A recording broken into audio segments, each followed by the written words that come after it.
أعوذ بالله من الشيطان الرجيم بسم الله الرحمن الرحيم يا أيها الذين آمنوا لم تقولون ما لا تفعلون. ترجمہ: اے ایمان والو، کیوں کہتے ہو منہ سے جو نہیں کرتے؟ خلاصہ تفسیر: اے ایمان والو، ایسی بات کیوں کہتے ہو جو کرتے نہیں ہو؟ معارف و مسائل. شان نزول. پہلے اس آیت کا شان نزول کو سمجھ لیں. ترمذی نے حضرت عبداللہ بن سلام رضی اللہ عنہ سے روایت کیا ہے اور حاکم نے اس کو روایت کو کر کے سند کو صحیح قرار دیا ہے کہ صحابہ کرام کی ایک جماعت نے آپس میں مذاکرہ کیا کہ اگر ہمیں یہ معلوم ہو جائے کہ اللہ تعالیٰ کے نزدیک سب سے زیادہ محبوب عمل کون سا ہے تو ہم اس پر عمل کریں. بغوی نے اس میں یہ بھی نقل کیا ہے کہ ان حضرات میں سے بعض نے کچھ ایسے الفاظ بھی کہے کہ اگر ہمیں احب الاعمال عند اللہ معلوم ہو جائے تو ہم اپنی جان و مال سب اس کے لیے قربان کر دیں. ابن کثیر نے بحوالہ مسند احمد روایت کیا ہے کہ ان چند حضرات نے آپس میں جمع ہو کر یہ مذاکرہ کیا اور چاہا کہ کوئی صاحب جا کر رسول اللہ صلی اللہ علیہ وسلم سے اس کا سوال کرے، مگر کسی کو ہمت نہ ہوئی. ابھی یہ لوگ اسی حالت پر تھے کہ رسول اللہ صلی اللہ علیہ وسلم نے ان سب لوگوں کو نام بنام اپنے پاس بلایا، جس سے معلوم ہوا کہ آپ کو بذریعہ وحی ان کا اجتماع اور ان کی گفتگو معلوم ہو گئی تھی. جب یہ سب لوگ حاضر خدمت ہو گئے تو رسول اللہ صلی اللہ علیہ وسلم نے پوری سورہ سب پڑھ کے سنائی جو اسی وقت پر آپ صلی اللہ علیہ وسلم پر نازل ہوئی تھی. اس سورہ نے یہ بھی بتلا دیا کہ حب الاعمال جس کی تلاش میں حضرات تھے وہ جہاد فی سبیل اللہ ہے، اور ساتھ ہی ان حضرات نے جو ایسے کلمات کہے تھے کہ اگر ہمیں معلوم ہو جائے تو ہم اس پر عمل کرنے میں ایسی جانبازی دکھائیں وغیرہ، جن میں ایک قسم کا دعویٰ ہے کہ ہم ایسا کر سکتے ہیں. اس پر ان حضرات کو تنبیہ کی گئی کہ کسی مومن کے لیے ایسے دعوے کرنا درست نہیں. اسے کیا معلوم ہے کہ وقت پر وہ اپنے ارادے کو پورا کر بھی سکے گا یا نہیں. اس کے اسباب کا جمع ہونا اور موانع کا زائل ہونا اس کے اختیار میں نہیں.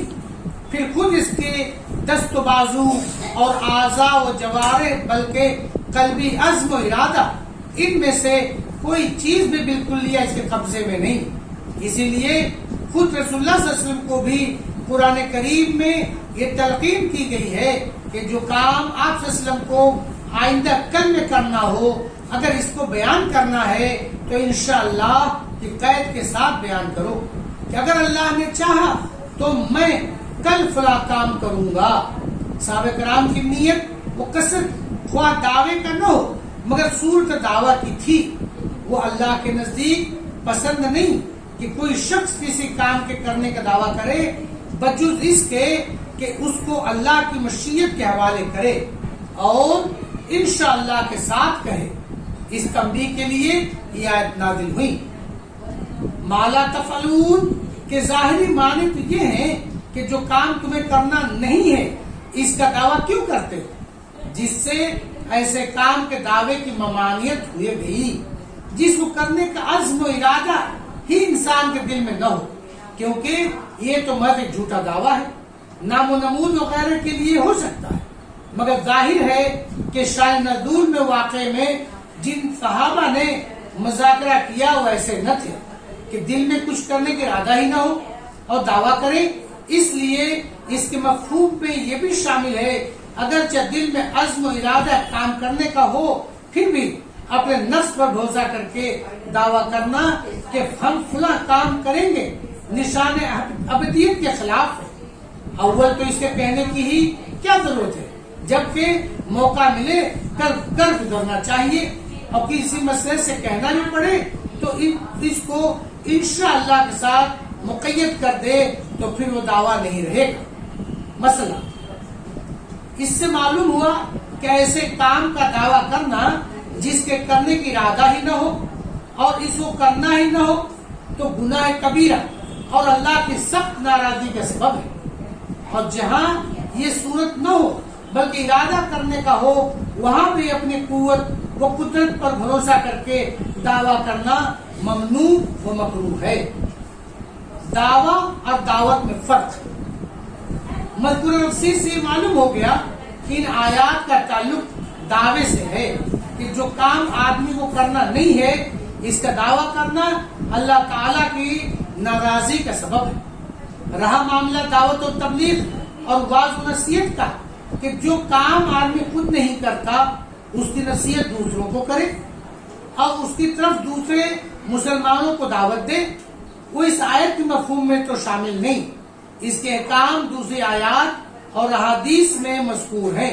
مثلا قرآن کریم نے فرمایا اتامرون الناس بالبر وتنسون انفسکم، یعنی تم لوگوں کو تم نیک کام کا حکم دیتے ہو اور خود اپنے آپ کو بھلا دیتے ہو کہ خود اس نیکی پر عمل نہیں کرتے. اس آیت سے نے امر بالمعروف اور واعظ نصیحت کرنے والوں کو اس بات پر شرمندہ کیا ہے کہ لوگوں کو ایک نیک کام کی دعوت دو اور خود اس پر عمل نہ کرو. اور مقصد یہ ہے کہ جب دوسروں کو نصیحت کرتے ہو تو خود اپنے آپ کو نصیحت کرنا اس سے مقدم ہے. جس کام کی طرف لوگوں کو بلاتے ہو خود بھی اس پر عمل کرو. لیکن یہ نہیں فرمایا کہ جب خود نہیں کرتے تو دوسروں کو کہنا بھی چھوڑ دو. اس سے معلوم ہوا کہ جس نیک کام کو خود کرنے کی ہمت و توفیق نہیں ہے اس کی طرف دوسروں کو بلانے اور نصیحت کرنے کا سلسلہ نہ چھوٹے. امید ہے کہ اس واعظ و نصیحت کی برکت سے کسی وقت اس کو بھی عمل کی توفیق ہو جائے جیسا کہ بس کثرت تجربہ مشاہدے میں آیا ہے.